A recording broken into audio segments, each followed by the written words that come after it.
This week in the business of tech, we have some good news for small business owners as a new report forecasts revenue increases and expansion in 2023.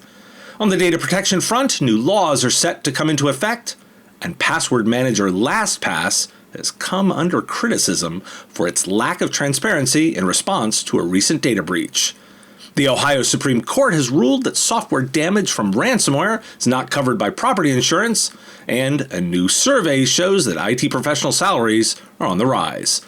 All these stories and more. Hit those like, subscribe, and notification buttons and help us pay the bills.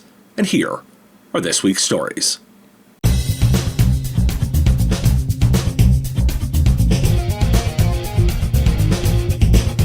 Well, welcome back into 2023 with some optimism.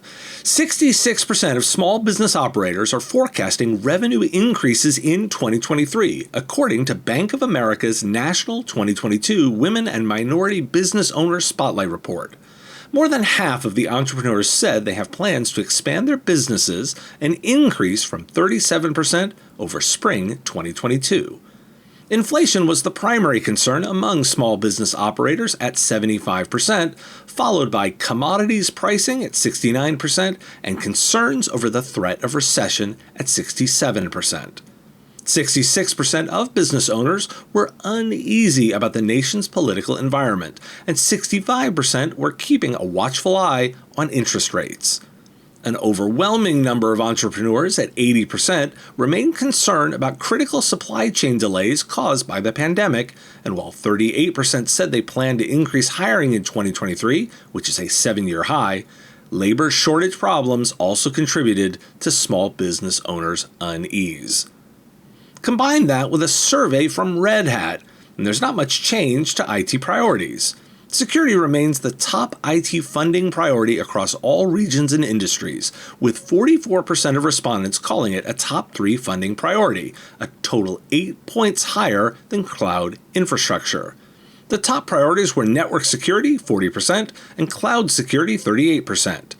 In comparison, third-party or supply chain risk management at 12% and security or compliance staffing at 13% ranked as the lowest security funding priorities. Why do we care? I wanted to start the year with a more positive story. There's some optimism with an expected increase in revenues. The themes of concern aren't new to listeners of the show, so get out there and capture some business. Here are a few things to catch up on from the holiday break. There are new data protection laws in Virginia and California. Verizon shut down its 3G network at the end of the year, the last major U.S. carrier to do so. And in New York, the governor signed that right to repair law we'd been tracking. That said, it's not as drafted. The governor had it modified, stripping out the bill's requirement for original equipment manufacturers, or OEMs, to provide to the public any passwords, security codes, or materials to override security features.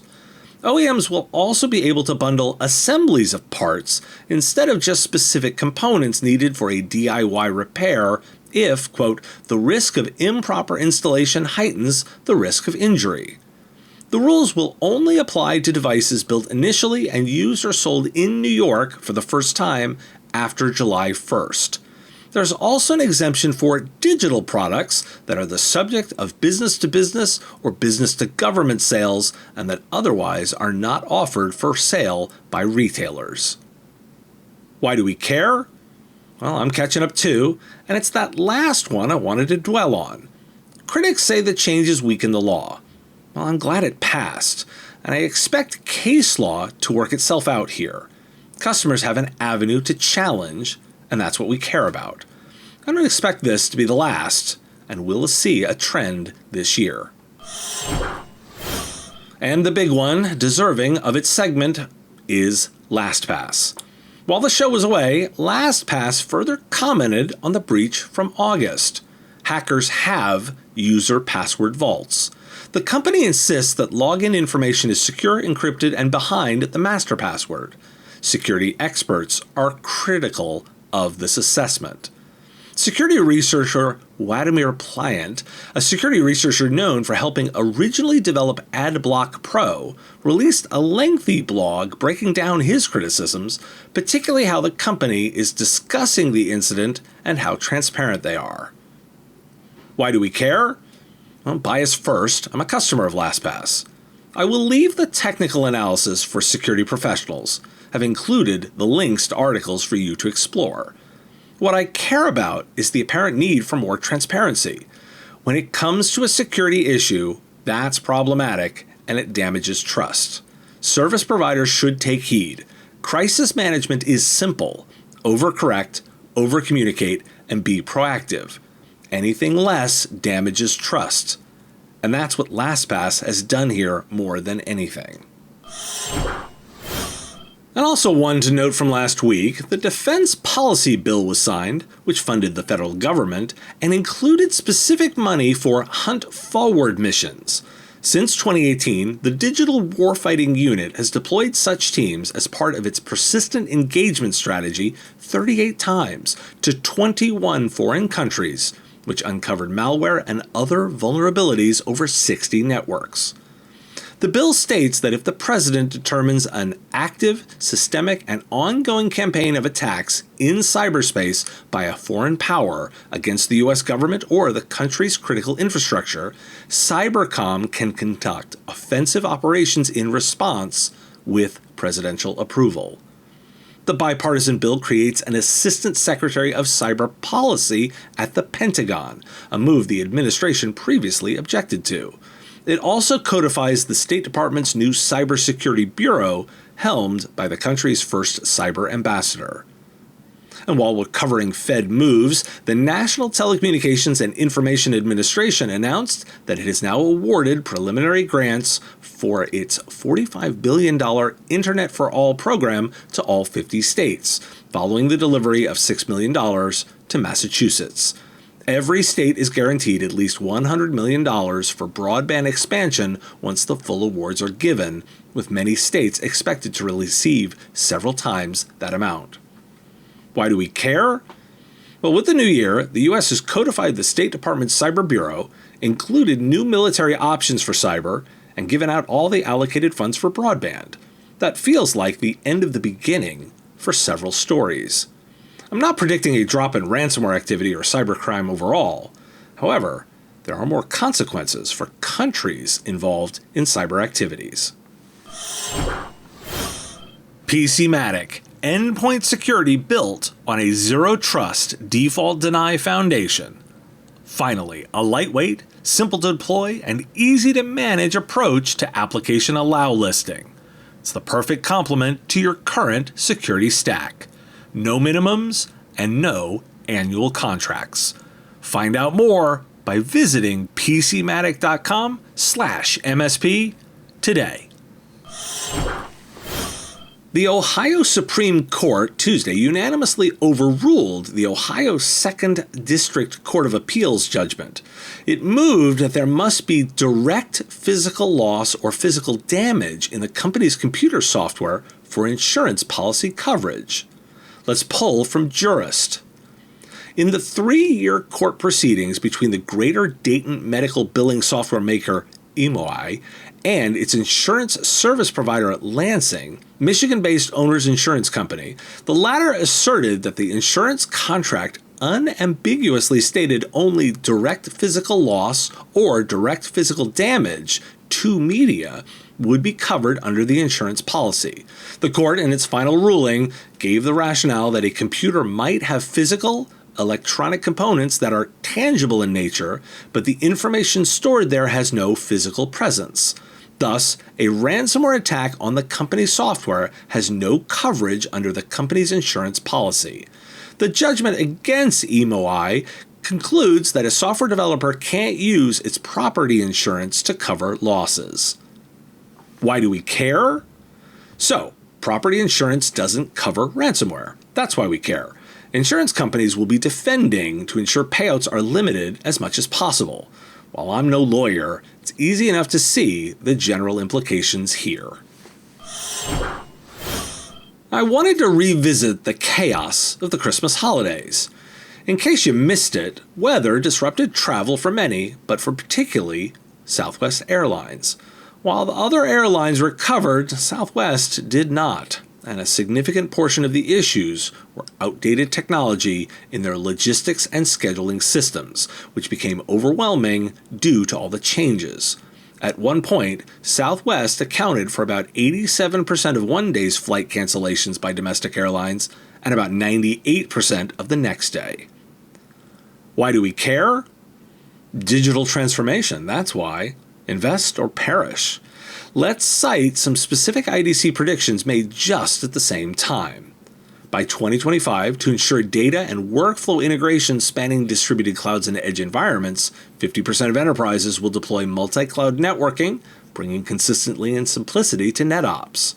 By 2027, the need for faster, higher quality data-driven decisions will cause 80% of G2000 CIOs to mandate company-wide logistics data strategies for data management, protection, and integration. And why are they doing it? Because of issues like Southwest's. There's a new IT salary survey from Janco Associates. The median salary for IT professionals is now over $101,000. All salaries for IT professionals in large enterprises went up an average of 3.6%, with the most significant increases at the staff levels. At SMBs, salaries increased more than 7.7% across the board, with slightly higher percentages for IT executives. Here are some highlights from the survey. Median salaries for IT professionals in large enterprises are over $102,000, with executives median reaching $180,000. Salaries for IT professionals in aggregate rose 5.6% in the past 4 quarters. IT professionals' retirement has increased as more baby boomers opt out of returning to work. Salary compression is occurring as new hires are offered salaries at the top end of pay ranges for existing positions. They're often paid more than current employees in the same positions. Total mean compensation for all IT professionals increased from $95,845 to $101,323. Attrition rates in mid-size enterprises are rising faster than in large enterprises, and salary levels in mid-size enterprises are rising faster than in large enterprises. Consultants who augment IT staff and skills are now in high demand. Demand has remained highest for IT professionals who support security, blockchain, work from home, and e-commerce. Staffing and retention are now a primary priority of C-level management. And while I'm at it, the overall job market remains the same. In new data on job openings and labor turnover, the wonderfully named JOLTS, there were 10.5 million job openings in November, unchanged from the prior month, which was revised slightly higher. Posting for workers are holding at a higher level than seen at any point before the pandemic. And I'll highlight an opinion piece in the information where the title gives it all away. Quote, "There is so much tech talent up for grabs right now." Why do we care? Many tech press believe that the layoffs of tech workers are massive and will change the dynamic. I beg to differ. There's a massive shortage of technical people. It's been the key concern for most of last year and leading many conversations about needing more people. One of the things I've seen in my interviews is more and more hiring of developer types within organizations that were traditionally IT infrastructure, as the growing ones need more in-house product experience. These are troubled times to come for big tech in Silicon Valley, but a lot less so for technology in general. And here's your salary data. These technical workers are getting and will get paid more. Plan for that. Don't believe the hype. And some product updates to be reminded about. There's less than a week until Windows 7 and Windows 8 stop getting critical security updates. That deadline is January 10. It's the last version of Edge for those operating systems too. Microsoft also warned that the extended support for all editions of Windows Server 2012 and Windows Server 2012 R2 would end on October 10th. And finally, while I'm on Microsoft, they have a union now. At ZeniMax, a Microsoft-owned gaming studio, 300 quality assurance testers have voted to unionize. This marks Microsoft's first official union in the US and the biggest gaming union in the country. Why do we care? Let's focus on that union. Microsoft is now a union shop. Sure, it's a division, and it's a division inside a subsidiary. Don't be dismissive. These are professional, technical roles within an engineering organization. Going from 0 to 1 is an important step, and one we should continue to watch, particularly in the landscape of the previous story. Thanks for watching this week in the Business of Tech. If you like this video, you can let me know with a like of the video, and even more valuable, hitting the subscription button. My content is all free, and I use metrics like subscriptions to pay the bills, so it has real value. The content here is produced under ethics guidelines posted at businessof.tech. If you're interested in more content like this, you can get access to content early via our Patreon at patreon.com/MSP Radio. It's our give what you want model, where you set the value of what you think the content is worth. If you like this show, you can catch it daily as the 5-minute news and commentary podcast, The Business of Tech, available on all your favorite podcatchers with links at businessof.tech. Just hit that big blue subscribe button. Again, thank you for taking the time out of your day to listen, and I really value the interaction. If you want to say something in the comments, I do respond and watch all of them, and I look forward to talking to you next time.